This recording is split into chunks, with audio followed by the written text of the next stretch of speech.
Muito bem, na sequência, esse é o segundo vídeo sobre a declaração doutrinária da Igreja Batista Fundamentalista de Arapoti. Então nós vamos agora na matéria sobre o homem, artigo número 5. 5. Cremos que as Escrituras ensinam que o homem foi criado por um ato direto de Deus e de nenhuma forma de vida previamente existente. Por transgressão voluntária, ele caiu do seu estado de inocência. Consequentemente, todos os homens são pecadores, por natureza e por escolha, sendo completamente desprovidos daquela santidade exigida pela lei e positivamente inclinados ao mal, e portanto estão sob condenação justa, a separação eterna de Deus, e isso sem defesa ou desculpa. Então, é importante ressaltar aqui três pontos importantes a respeito do homem. Primeiro, a sua criação, ok? Segundo, a sua queda, ok? E em terceiro, a sua consequência da queda, tá bom? Então, quando nós falamos sobre criação, o homem ele foi feito por meio de um ato direto de Deus.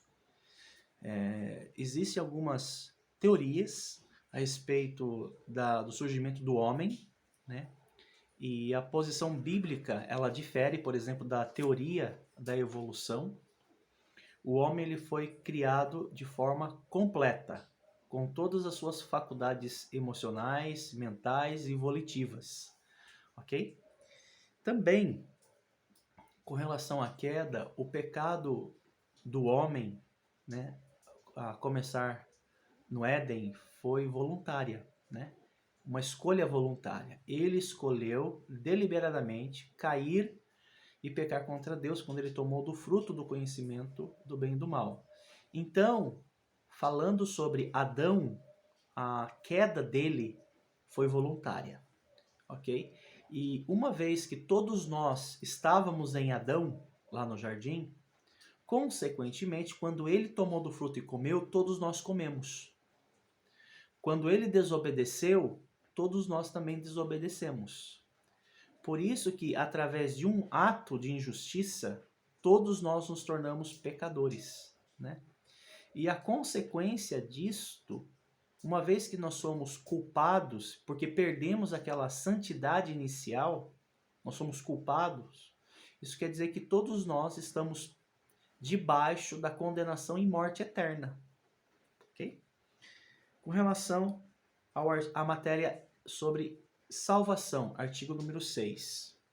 Cremos que as Escrituras ensinam que a salvação dos pecadores vem totalmente da graça, através da obra medianeira do Filho de Deus. Assim, não é obtida pelas obras, mas se baseia somente no arrependimento e na fé no Senhor Jesus Cristo. Que para ser salvo, um pecador tem que nascer de novo, sendo regenerado pelo poder do Espírito Santo mediante a fé na palavra de Deus, e tornando-se recipiente de uma nova natureza, a grande bênção que o Evangelho de Cristo assegura aos que nele creem é a justificação, que inclui perdão de pecados e uma atribuição da retidão divina, que o crente recebe somente por meio da fé no sangue do Redentor, que tendo crido verdadeiramente no Senhor Jesus Cristo, o crente é perfeitamente justificado e entra na posse de uma salvação que é eternamente segura, né? Este ponto sobre salvação, ele é muito curioso, muito interessante. Em primeiro lugar, fala que a salvação, ela vem totalmente da graça, né? Da graça de Deus. A salvação é uma obra divina, do começo, meio e fim, né? Jonas falou no capítulo 2, a salvação vem do Senhor, né? Então, quando nós falamos sobre a redenção, a salvação do homem, nós temos que entender que Deus é quem opera ela, do início ao fim, ok? A responsabilidade humana é a resposta, né? Ele vai crer arrependido ou vai rejeitar, ok? Por isso que a Bíblia ela declara lá em Atos 3,19: arrependei-vos, pois, e convertei-vos para serem cancelados os vossos pecados. Então, o arrependimento é uma responsabilidade humana. Embora seja Deus que opere o arrependimento no coração do homem, mas o homem precisa exercer o arrependimento, que seria a mudança de pensamento em relação à sua condição e em relação à obra de redenção de Jesus. E tem a fé, né? A fé é responsabilidade humana também. O homem tem que exercê-la, né? Embora a fé seja um dom de Deus, vem de Deus, mas o homem ele é responsabilizado em crer, né? Aquele que nele crê, né, é justificado, né? Outra coisa importante nós observarmos que a salvação ela não é em nenhum momento obtida ou complementada por meio de obras, né? Não, Efésios 2, 8 e 9 diz, porque pela graça sois salvos mediante a fé. Isso não vem de vós, é um dom de Deus, não de obras para que ninguém se glorie. Então não existe nenhum mérito no homem em boas ações, em obras de justiça, que possa ajudar, contribuir, assegurar salvação de quem quer que seja. A salvação ela é obtida somente por meio da graça. E a graça ela foi revelada pelo fato de ter Cristo morrido por nós, sendo nós ainda pecadores. Então, Jesus, pelos méritos dele, que ele alcançou a salvação para nós, né? Também, para uma pessoa ser salva, ela tem que nascer de novo. E quem opera esse nascimento é Deus, né? Deus é quem nos gera pela palavra dele. Por isso que nós temos que ouvir a mensagem da palavra dele e crer nisso. Okay? E uma vez se tornando salvo, ele recebe uma nova natureza, né? Se alguém está em Cristo, é nova criatura. As coisas velhas já passaram, eis que tudo se fez novo. E a grande bênção é que uma vez crendo, ele nos justifica. E essa palavra justificar quer dizer declarado justo. Eu não sou justo, mas eu sou declarado por causa do sacrifício de Cristo. Okay? E essa justificação inclui duas coisas: o perdão de pecados e a retidão que eu não tenho, né?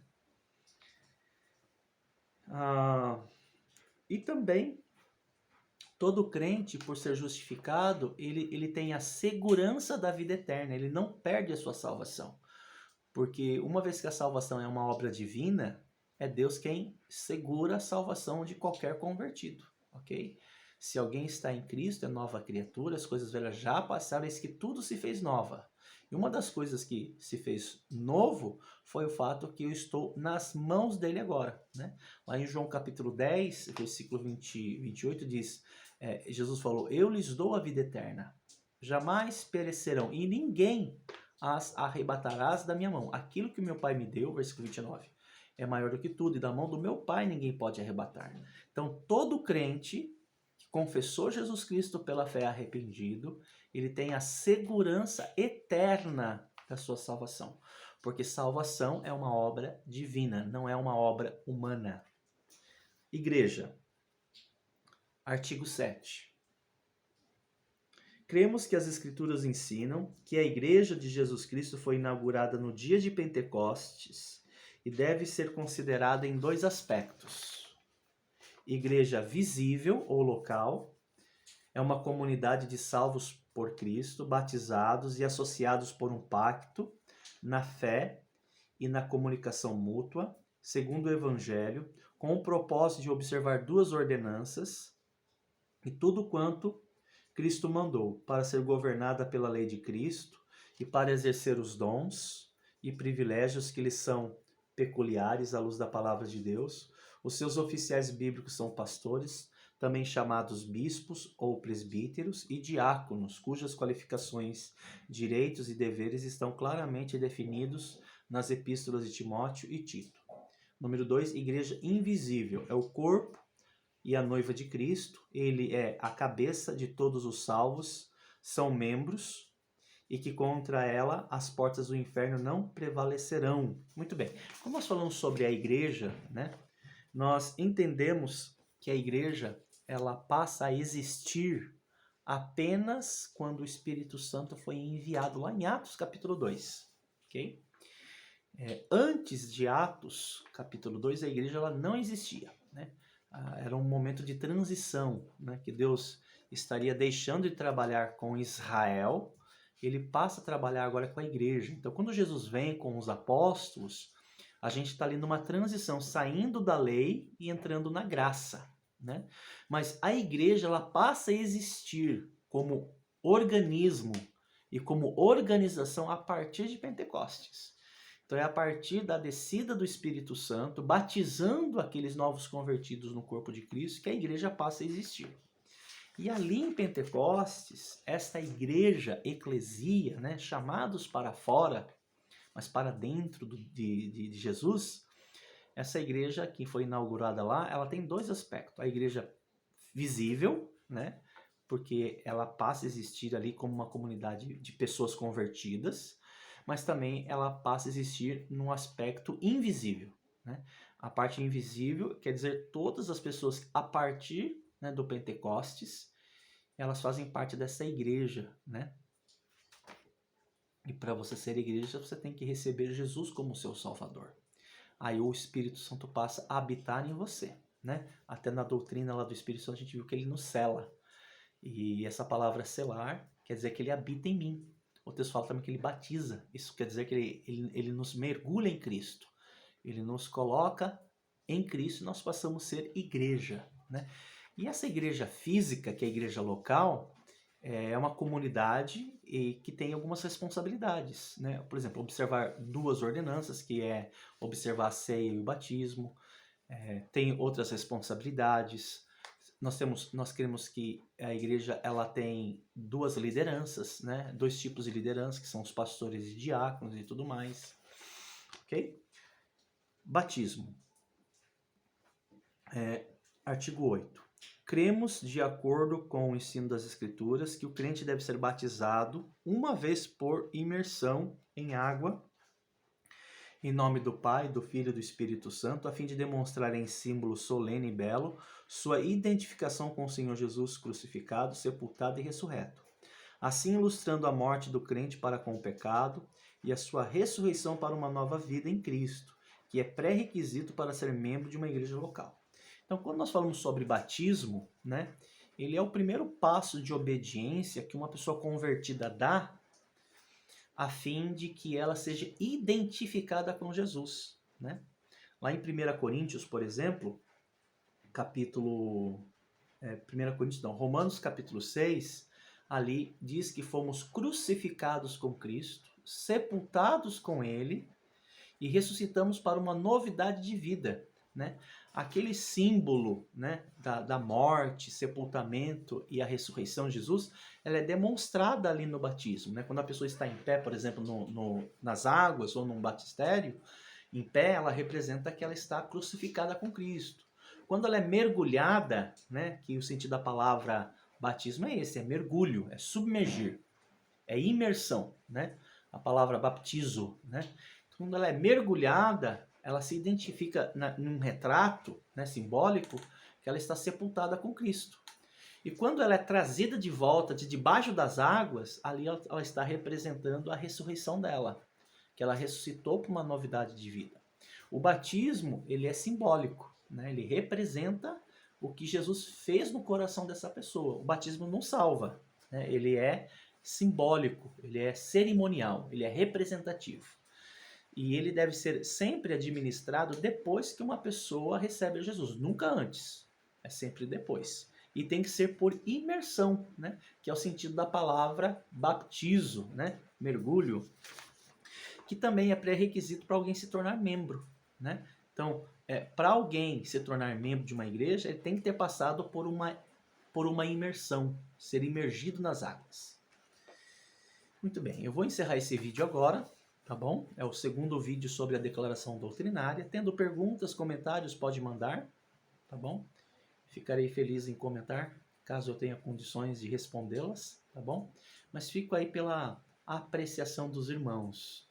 Brevemente mandarei também o segundo vídeo, último vídeo, o terceiro vídeo sobre a declaração doutrinária. Que Deus abençoe todos vocês.